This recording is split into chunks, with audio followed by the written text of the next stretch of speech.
exactly cozy, but Gabriel could get used to it.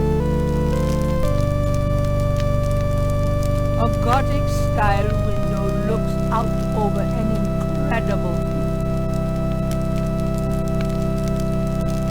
Wolfganga. The door leads back to the grand hall stairs. At the foot of the bed is a small table. Either Wolfgang left very recently, or Gertie feels quite at home in this room herself.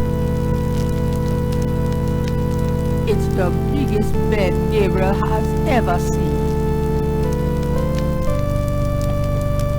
The cabinet holds a few items for personal grooming.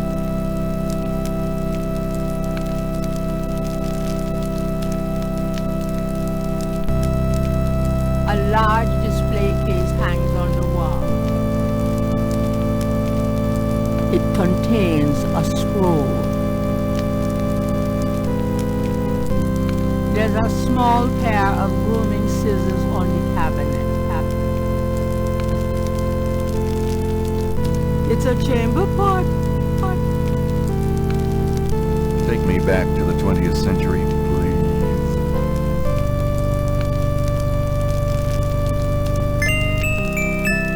Gabriel takes the scissors.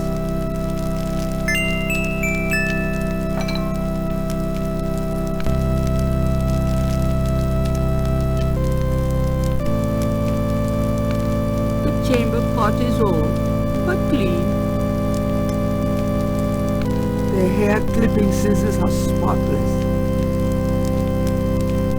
It looks like Wolfgang uses his scissors as infrequently as Gabriel uses his own.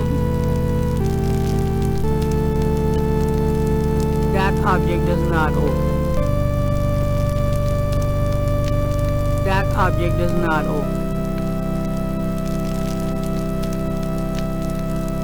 There's a name of a porcelain manufacturer on the bottom of the chamber pot. But that's about it. That item cannot be read.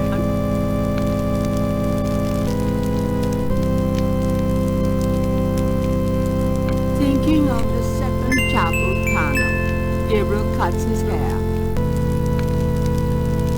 I hate this. There, that's plenty.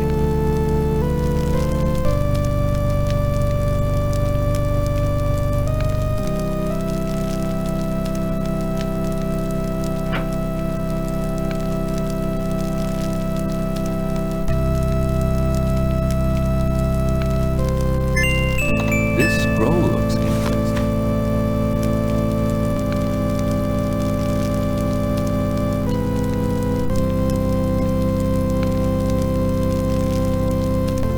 The scroll from the display case is very old. St. George, patron of the light, who hunts the shadows of the night. Upon my blood I call thee now, purify me, for I avow to set my feet upon thy road, thy sword I take up for mine own. St. George, patron upon my blood. Outside the window, there's a nice thick ledge covered with snow. And it's only slightly off color, rather like Gabriel himself.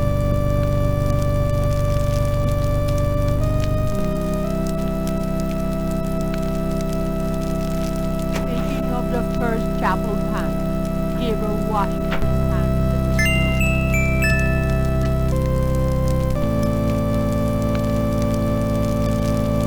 The head of a lion stares at Gabriel from above the door.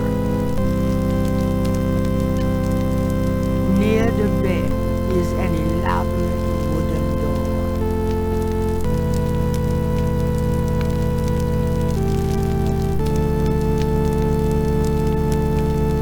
The portal says,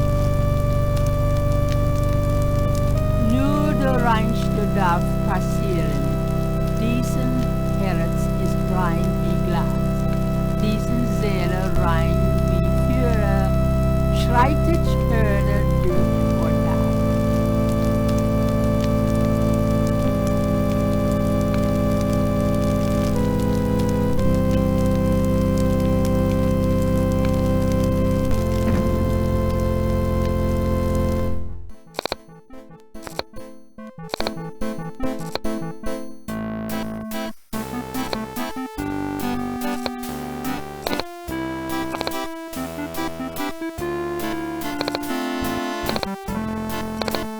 Can I ask you a few questions?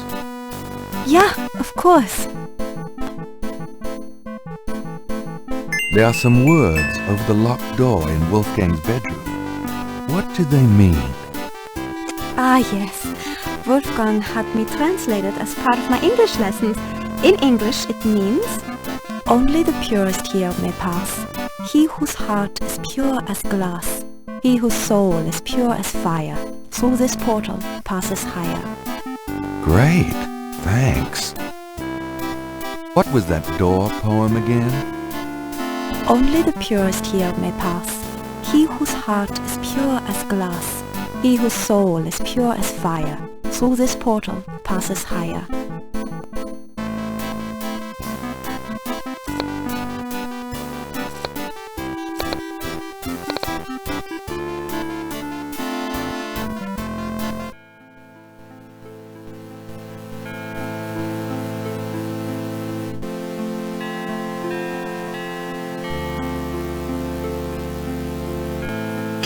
Thinking of the third panel, Gabriel puts the chamber pot on the altar.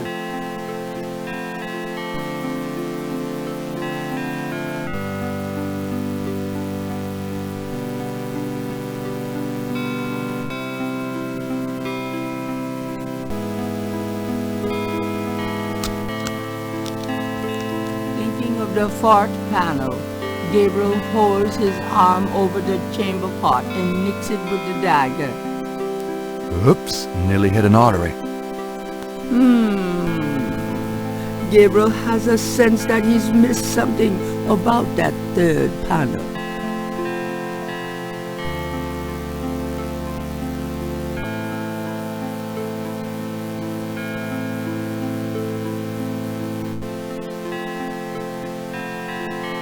Gabriel knows the salt is important, but it doesn't seem right to put it on the altar in the shaker.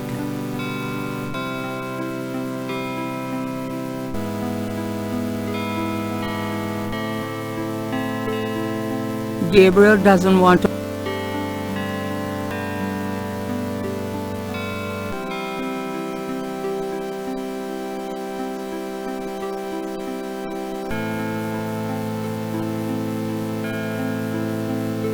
Thinking of the third panel, Gabriel pours the contents of the salt shaker into the chamber pot.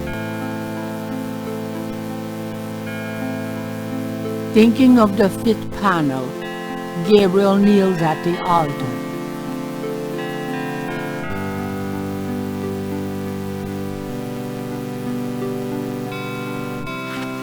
Thinking of the sixth panel, Gabriel reads the scroll. St. George, patron of the light, who hunts the shadows of the night, upon my blood I call thee now, purify me, for I vow to set my feet upon thy road, thy sword I take up for mine own. It worked! Something's happening!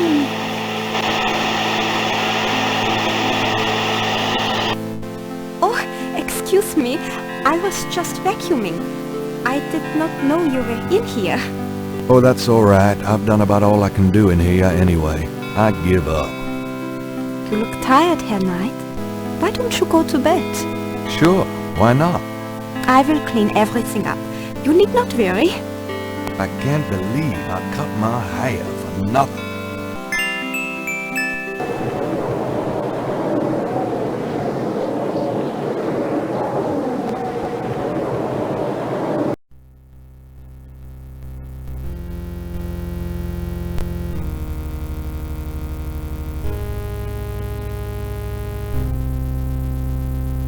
Your soul smells, Gabriel Knight. You seek to be shattered. I do. You must first burn away the past. How much sin do you have to burn?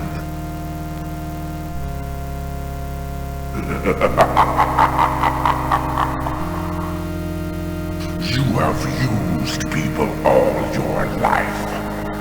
never committed to anything. Turn back now, and I will forget that you asked for this. No!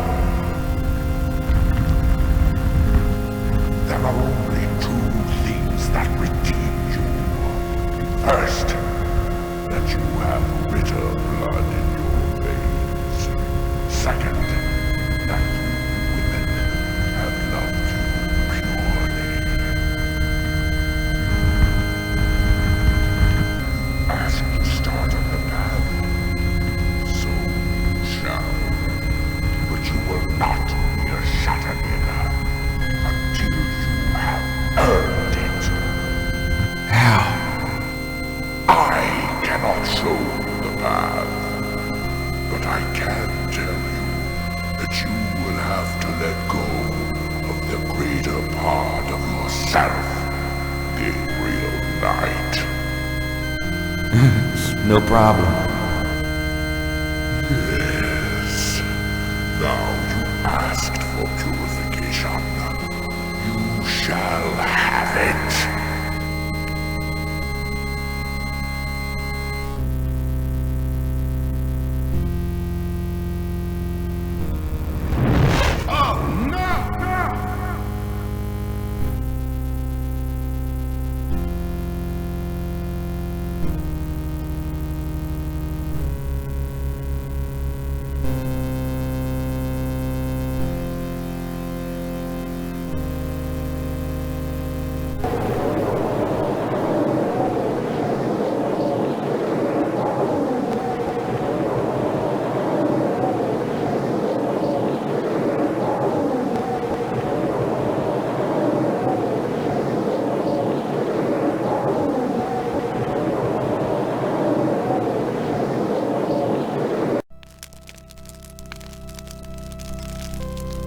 What a night.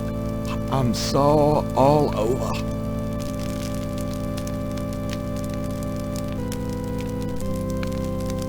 I don't believe it.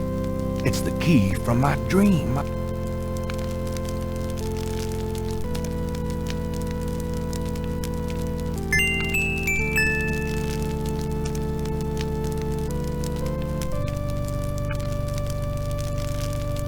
The large brass key is ornately shaped and must weigh a pound at least. That object does not open. There's nothing written on the key.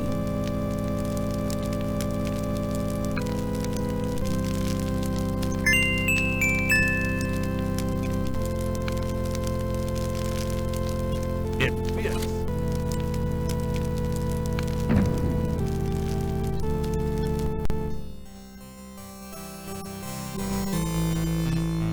Just by glancing at the spines, Gabriel can tell that this is one of the most priceless private collections he's ever seen. Talk about a bibliophile Shangri-La. Two tall, narrow windows provide daylight through the dank room. The archway leads to a short hall and the door to Wolfgang's bedroom. More colorful tapestries soften the stone walls here. These texts are in German. You really have to learn the language now. These texts are in... An ancient shield hangs on the wall. A heavy wooden table occupies the center of the library. The candles for nighttime reading, perhaps. Benches accompany the library table.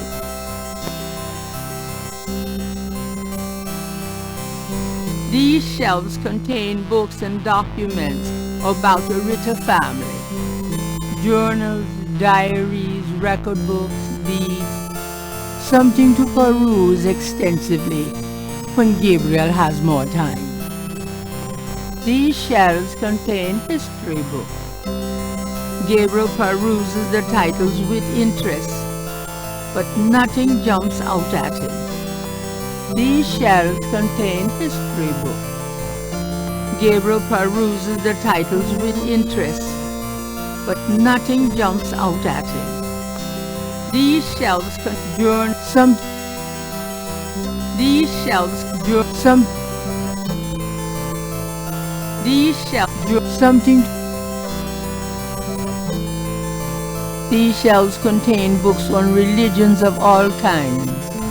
Gabriel peruses the titles with interest, but nothing jumps out at him. These shelves display books on geography. A title catches Gabriel's eye: People's Republic of Benin by Lowell Cali. These shelves contain books on archaeology. Gabriel peruses the titles with interest, but nothing jumps out at him.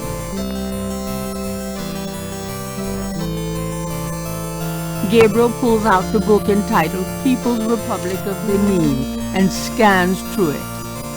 The People's Republic of Benin is an area of rich and diverse cultures and a proud heritage. Before slaving devastated many tribes, this area was populated by some of the hardest, fiercest, and most powerful tribes in tribal Africa: the Fans, the Dahomis, and the terrible Agris. The book, The Primal One, by John Roots, provides insight into these fascinating cultures.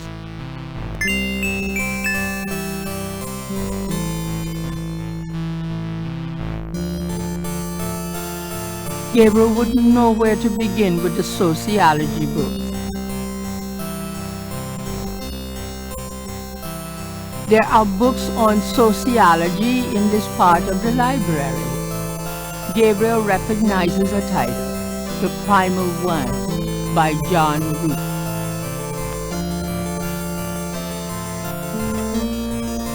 Gabriel takes down The Primal Ones and opens it. In contrast with the peaceful nomadic tribes of northern Africa, certain tribes of the southwest were vicious and xenophobic.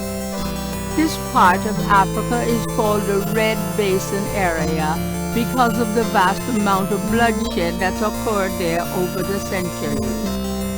In this one area of Africa existed in a perpetual state of war and raiding some of the most powerful and efficient fighters the world has ever seen.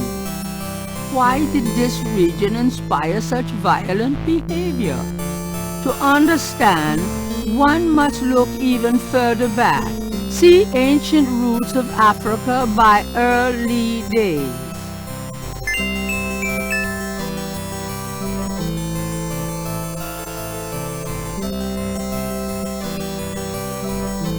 These shelves contain history books.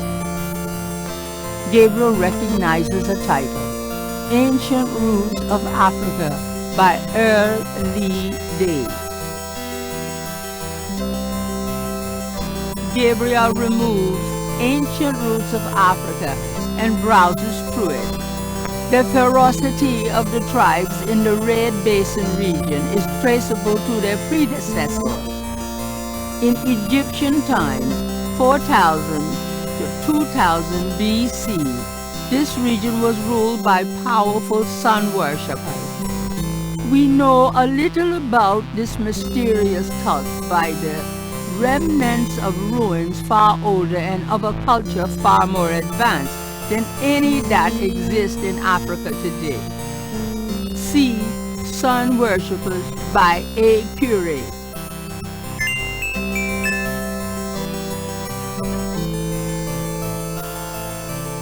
These shelves contain books on religions of all kinds. A title catches Gabriel's eye: Sun Worshippers by A. Curate.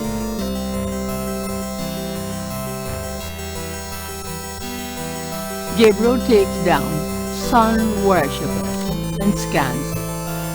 One of the earliest religious practices was that of sun worship. The most powerful cults of sun worshippers lived on the continent of Africa. The African sun god was violent and terrible, and so became his worshippers. They practiced a particularly bloody form of ritual sacrifice. The homeland of this ancient cult is still considered a sacred site of power. See Ancient Digs of Africa by Professor Seymour Shards.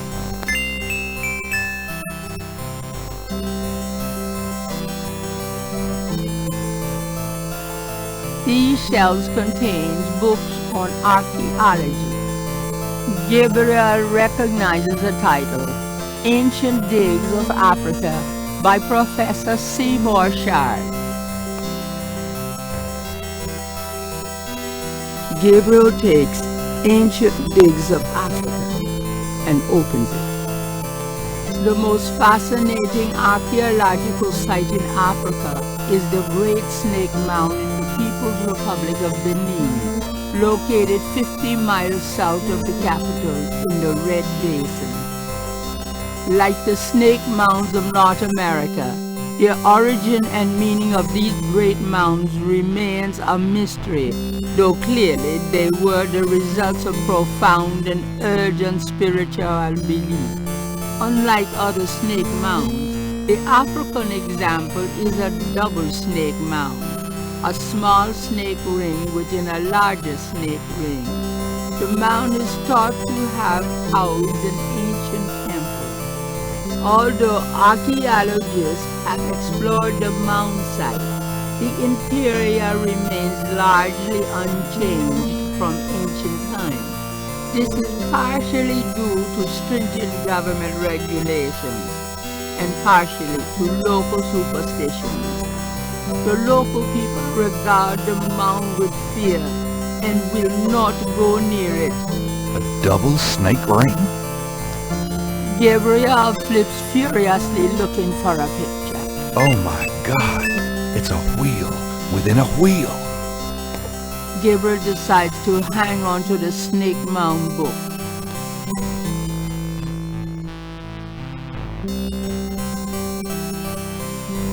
Ancient Digs of Africa by Professor Seymour Shards.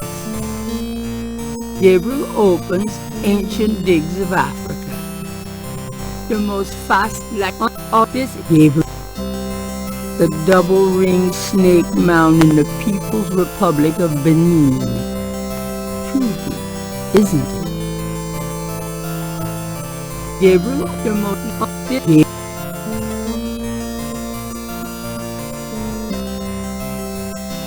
The archway is not closed. Gabriel need only walk through it.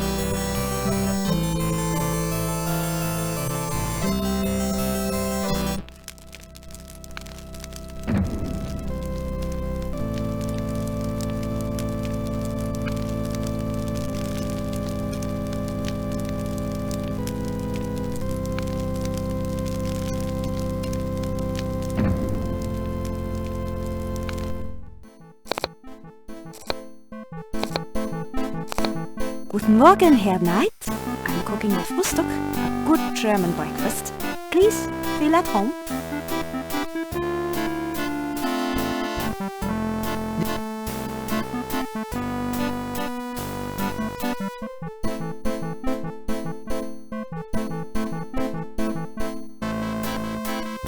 I found this book in the library.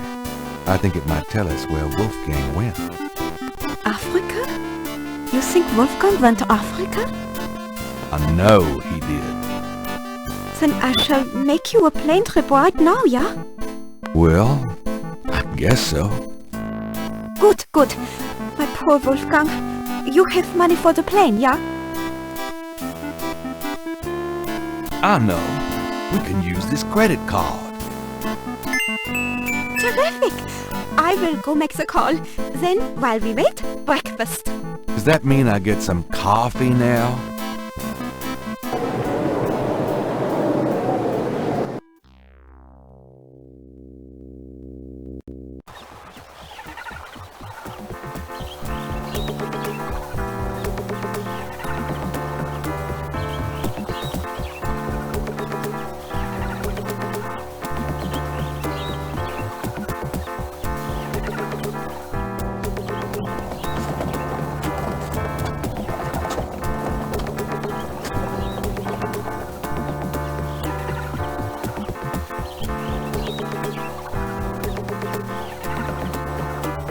wheel within a wheel. You want I stay here, right? It's a long walk back to the city. Yeah, sure. Wait here, please. Maybe a while, though. No problem. I could use a nap.